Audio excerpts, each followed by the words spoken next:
Aujourd'hui, nous rencontrons Bernard, 51 ans, qui vit dans la rue en Belgique. Un homme dont la vie a basculé à cause de paroles qui blessent plus que tout. Bon à rien. Après des années à travailler, à élever son fils seul, il se retrouve désormais sans toit, à affronter le froid, la faim et la solitude. Dans ce témoignage poignant, Bernard nous raconte son quotidien, ses souffrances et ses petites victoires dans la rue avec une dignité rare. Tu sais, je pensais jamais finir comme ça, à 51 ans, dehors, avec un sac plastique pour maison. Je pensais que la vieillesse, c'était pour se reposer un peu. Regarder ses enfants réussir, être fier d'eux, mais moi je regarde plus rien. J'ai plus rien à regarder. Mon fils, il veut même plus me voir. Tout a commencé il y a 2 ans, peut-être un peu plus. À la maison, l'ambiance était devenue lourde. Mon fils vivait encore avec moi, avec sa copine. Au début, j'étais content. Ça mettait un peu de vie, un peu de rire. Puis petit à petit, c'est devenu l'enfer. Tout ce que je faisais, c'était mal. J'étais trop lent, trop vieux. Bon à rien. C'est ce mot-là qui m'a tué, tu vois.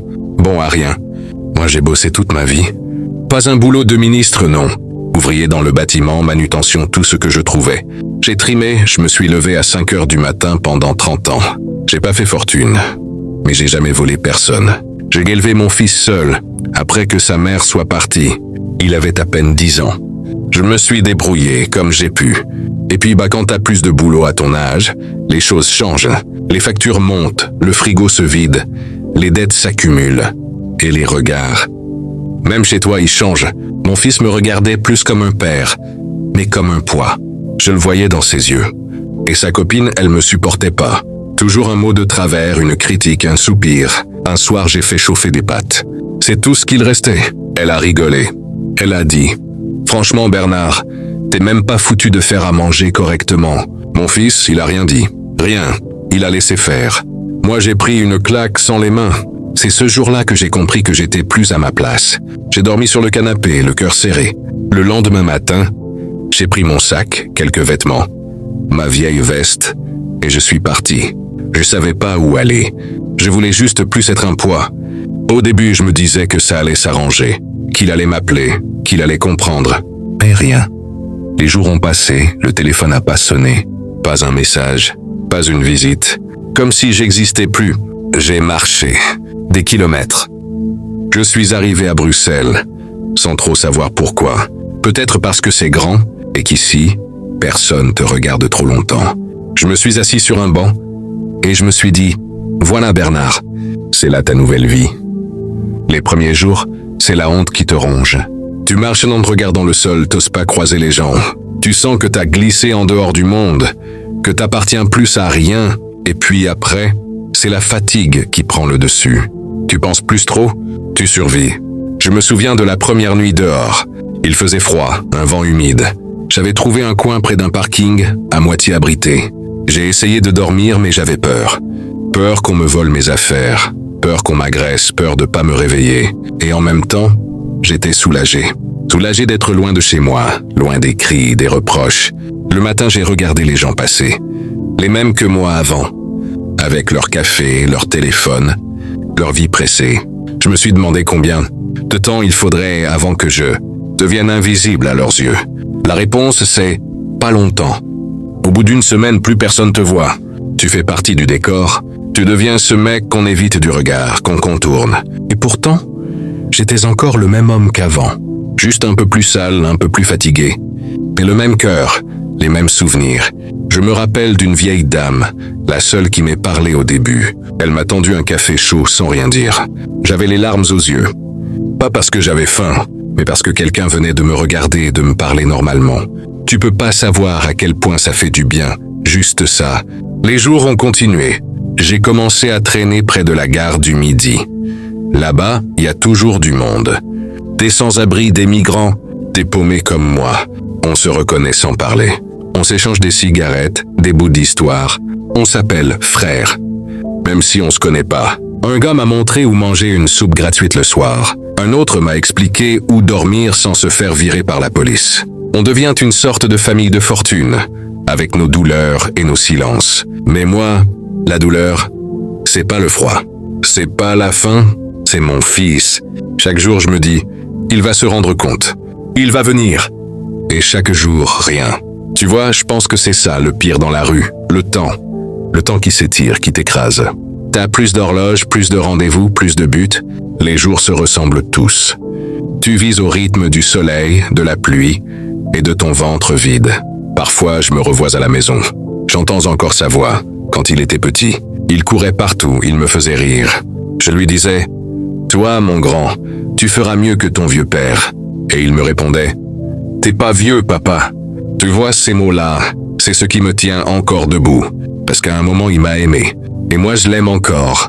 Des fois, je passe pas loin de notre ancienne maison. De loin, j'ose pas m'approcher.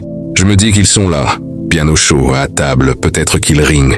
Et moi, je suis là dehors, à regarder les fenêtres comme un étranger. Je dis pas que je suis un saint. J'ai fait des erreurs, et j'ai peut-être pas toujours été un bon père.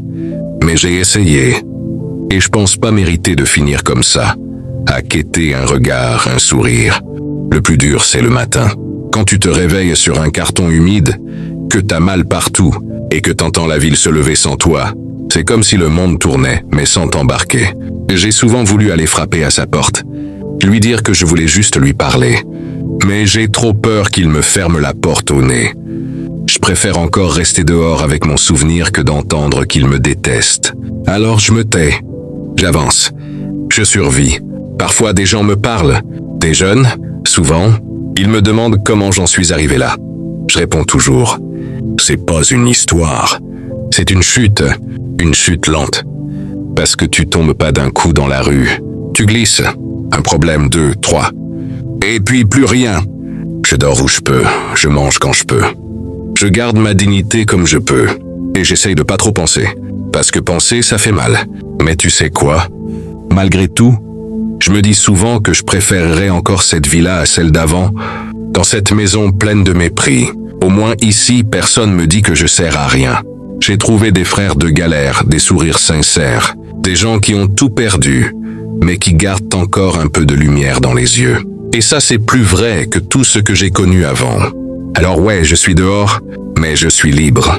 Et peut-être que quelque part, c'est ça ma revanche. La rue, ça t'apprend des choses que t'apprends nulle part ailleurs.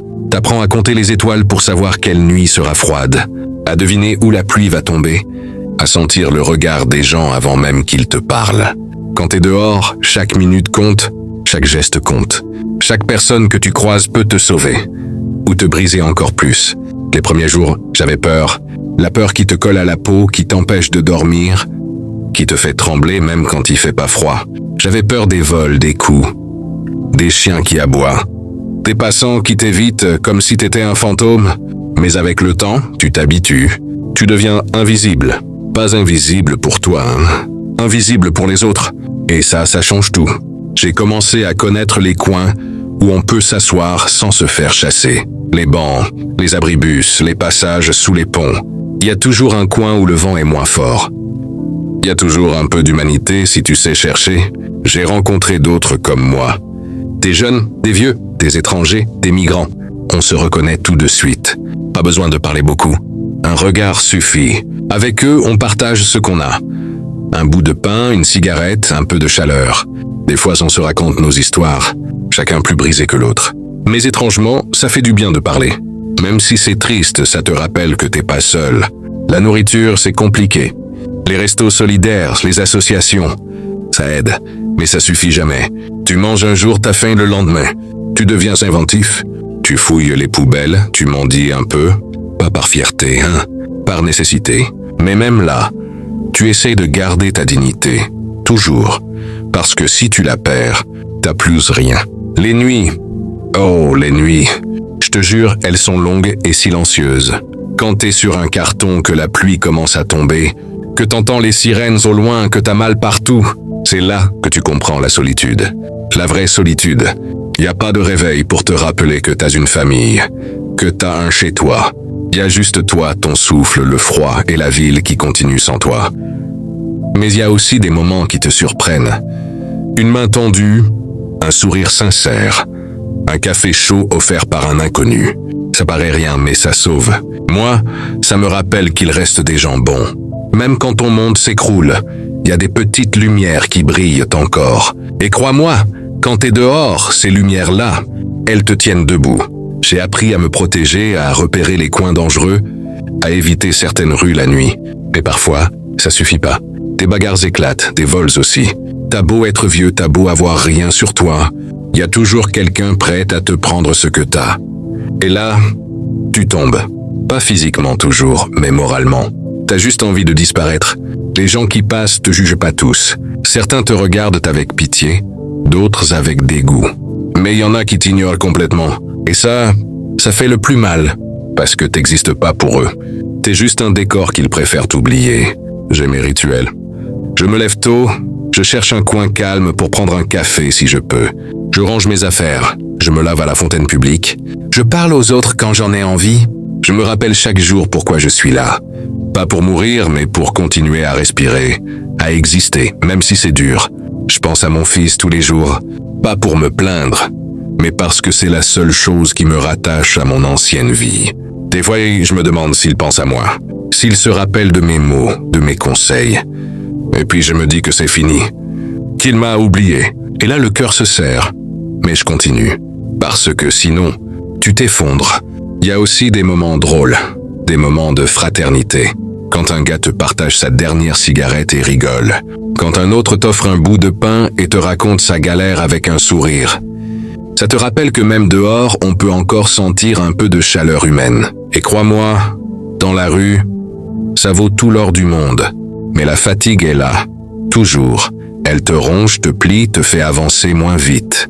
Tes articulations te rappellent que t'as 51 ans, que t'as trimé toute ta vie, que ton corps n'est plus ce qu'il était. Et pourtant, tu marches parce que rester immobile, c'est mourir un peu plus vite. J'ai appris à aimer le silence. Même au milieu du bruit de la ville, le silence est ton ami. Tu fermes les yeux, tu écoutes ton souffle, tu écoutes la pluie tomber, les pas des passants, et tu reprends des forces. Malgré tout ça, j'ai pas perdu l'espoir. L'espoir qu'un jour mon fils m'appelle. L'espoir que quelqu'un me tende la main. L'espoir que la vie, même dehors, ait encore un peu de douceur. Parce que sinon, pourquoi continuer? Alors j'avance, jour après jour. Je continue de parler aux gens, de sourire quand je peux, de montrer que même dehors, j'existe encore. Et si t'as jamais été dehors, tu comprends pas. Mais être invisible, c'est pas la fin. C'est juste un autre combat. Et moi, je lutte, toujours. Une bonne histoire qui nous rappelle que derrière chaque visage sans abri, il y a une vie, un passé et une humanité intacte. Bernard a choisi de nous raconter son quotidien sans phare, avec une dignité rare pour quelqu'un qui vit à la rue depuis plusieurs années.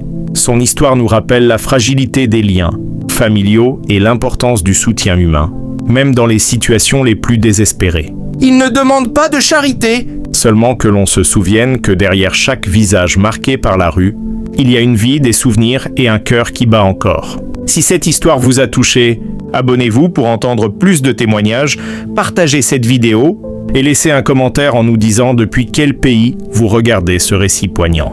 Sans abri, pas sans voix.